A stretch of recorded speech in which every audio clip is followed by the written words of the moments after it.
yatinyuye abantu agira ati ibyumwe bihaza babiri, ibya babiri bihaza batatu, ibya batatu bishobora guhaza bane, n'ibya bane byahaza batanu. Ati wigira ubwoba bw'uko utari bwarye ngo uhage.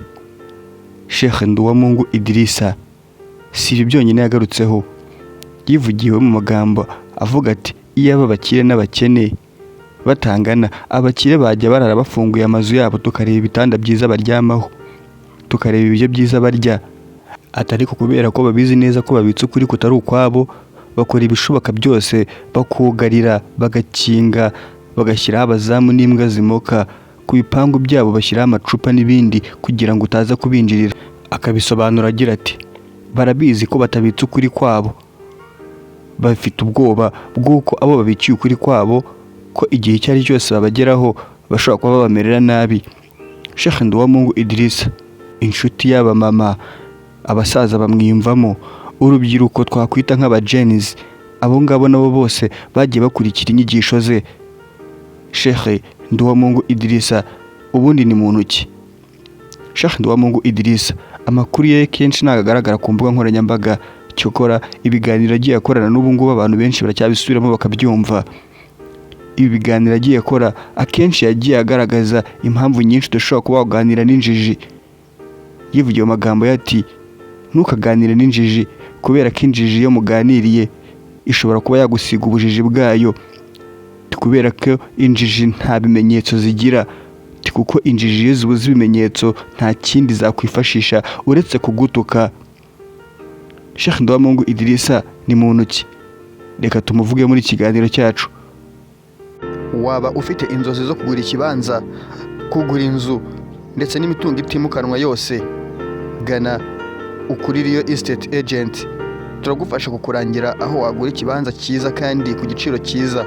Amazu y'ubwoko bwose, dukorera mu karere ka Rwamagana, mu mirenge yose. Waba ufite icyifuzo cyangwa igitekerezo, twandikire kuri iyo nimero iri muri screen zawe.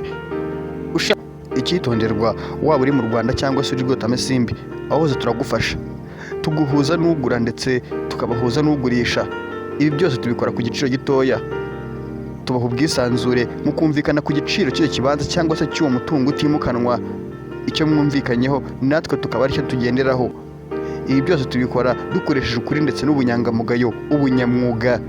Ukuri Real Estate Agent turahari ku bwanyu, ngaho ni mudutume tubatumikire. Niba ufite ikibanza, inzu ugurisha, twandikire none aha ngaha.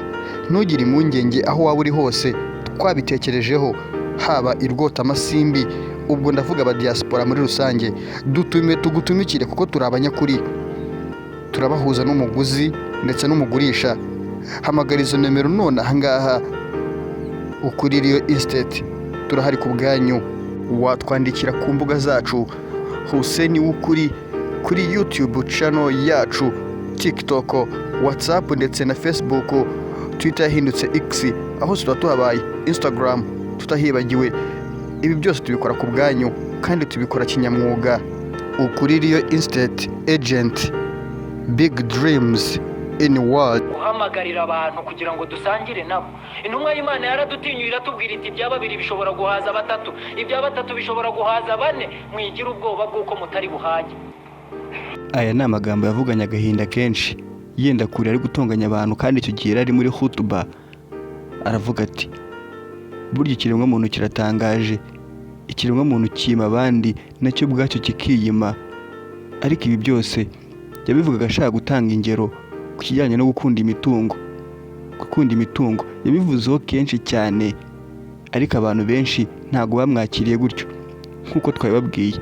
Reka tuvuge kuri Sheikh Nduwamungu Idrissa. Amateka ye ntagaragara kenshi, uretse ibiganiro agiye akora acisha ku mbuga nkoranyambaga zigiye zitandukanye, ndetse akaba yarakoze n'imwe muri radiyo hano zihari mu Rwanda, Voice of Africa. Sheikh Nduwamungu Idrissa rero uyu nguyu nta bigwi byinshi afite, cyane cyane ko atagiye akora ku mbuga nkoranyambaga cyane, akora ibiganiro bindi. Uretse yuko amakuru duheruka twabonye Nduwamungu Idrissa yambaye indi myenda, uniforme, aho ngaho aho yari ari mu igororero. Icyo gihe twese twaratunguwe, haba njye ndetse n'abandi twari turi kumwe. Ese Sheikh Nduwamungu Idrissa uyu munsi yaba ari hehe? Hari amakuru menshi avuga ko yaba afunze, ariko ibyo ngibyo ntabwo twabihamye, gusa natwe hari amwe mu mashusho twabonye ariko bimeze nyine, ariko bimeze. Abakunzi be twabasaba kwihangana, ndetse n'abagiye bakura inyigisho ze n'ibindi byinshi, ariko nanone bitavuze ko tubonye andi makuru kuri Sheikh Nduwamungu Idrissa twazabamenyesha nta kabuza. Wageze kuri Hussein w'ukuri, kandi icyo gukora urakizi, kanda subscribe, usharinga ibiganiro byacu, ujyaho bandikira comment, hanyuma utubwire ikindi twazavugaho ubutaha. Uyu munsi dufite Sheikh Nduwamungu Idrissa, nubwo bwose tudafite amakuru menshi yuzuye kuri we, ariko nanone icyo tubereyeho turi ijisho rya rubanda nyine.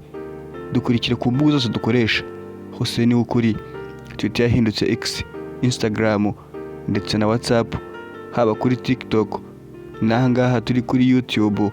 Ushobora kutubona hose wanditsemo Hussein w'ukuri, hanyuma tukajya dusangira amakuru.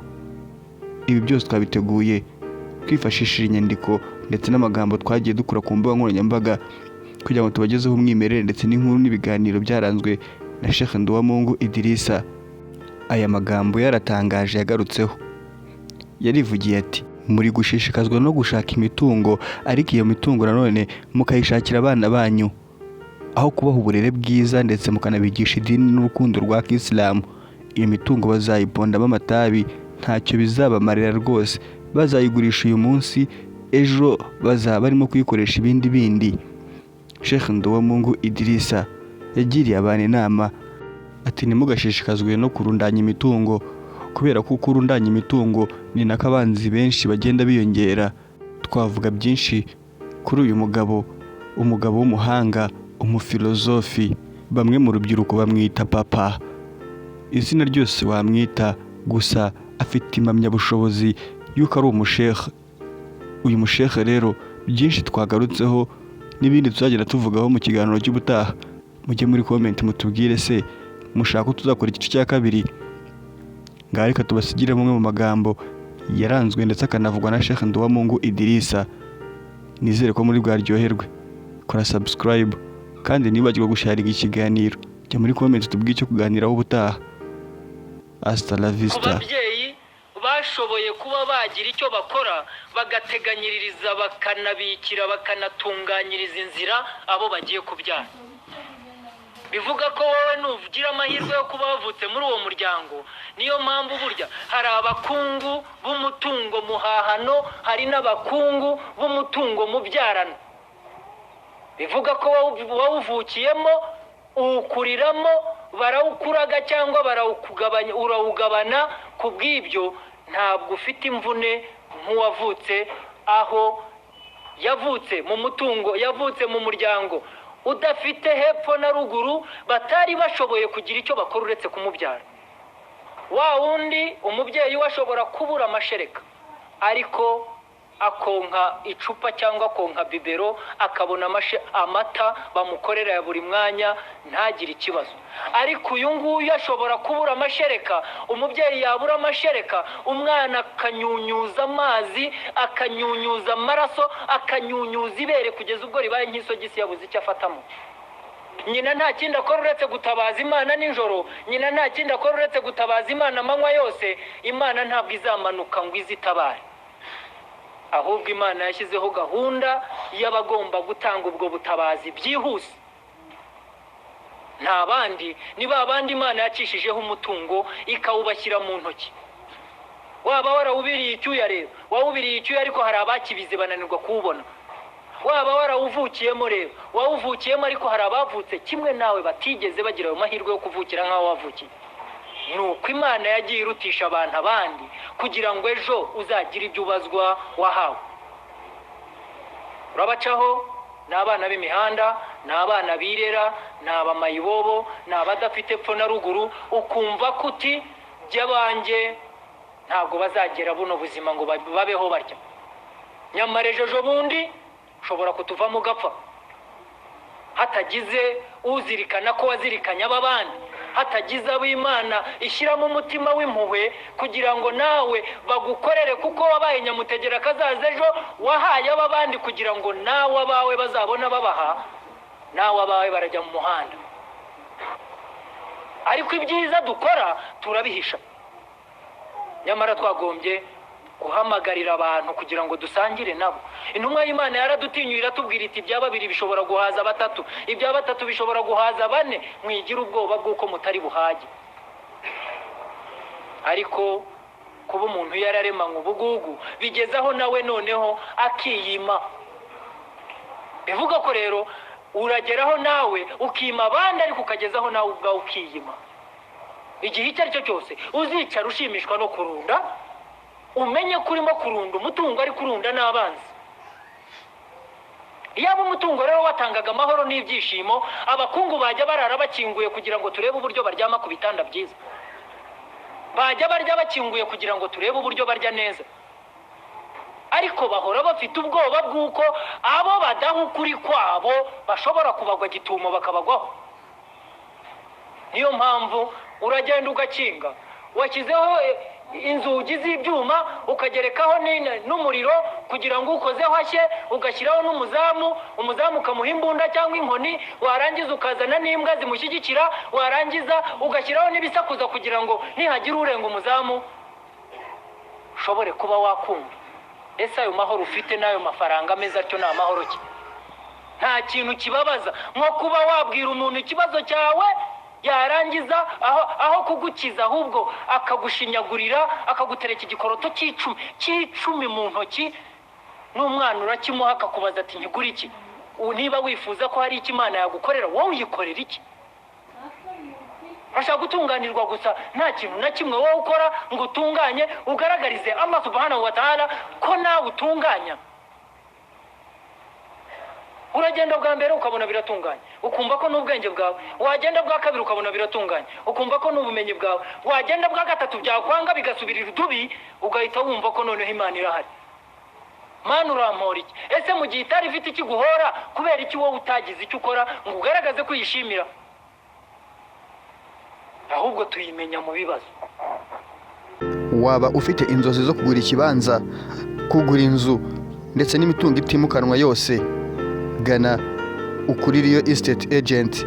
Turagufasha kukurangira aho wagura ikibanza cyiza kandi ku giciro cyiza. Amazu y'ubwoko bwose, dukorera mu karere ka Rwamagana, mu mirenge yose. Waba ufite icyifuzo cyangwa igitekerezo, twandikire kuri iyo nimero iri muri screen zawe. Icyitonderwa, waba uri mu Rwanda cyangwa se uri Rwotamasimbi, aho hose turagufasha. Tuguhuza n'ugura ndetse tukabahuza n'ugurisha. Ibi byose tubikora ku giciro gitoya. Tubaha ubwisanzure mu kumvikana ku giciro cy'icyo kibanza cyangwa se cy'uwo mutungo utimukanwa. Icyo mwumvikanyeho natwe tukaba aricyo tugenderaho. Ibi byose tubikora dukoresheje ukuri ndetse n'ubunyangamugayo, ubunyamwuga. Ukuririyo Estate Agent, turahari ku bwanyu. Ngaho ni mudutume tubatumikire. Niba ufite ikibanza, inzu ugurisha, twandikire none aha ngaha. Ntugire impungenge aho waba uri hose, twabitekerejeho. Haba i Rwotamasimbi, ubwo ndavuga aba diaspora muri rusange, tugutumikire kuko turi abanyakuri. Turabahuza n'umuguzi ndetse n'umugurisha. Hamagara izo nimero none aha ngaha. Ukuririyo Estate, turahari ku bwanyu. Watwandikira ku mbuga zacu Hussein Wukuri, kuri YouTube channel yacu, TikTok, WhatsApp ndetse na Facebook. Twitter yahindutse X, aho tuba tuhabaye, Instagram tutahibagiwe. Ibi byose tubikora ku bwanyu kandi tubikora kinyamwuga. Ukuririyo Estate Agent, big dreams in world.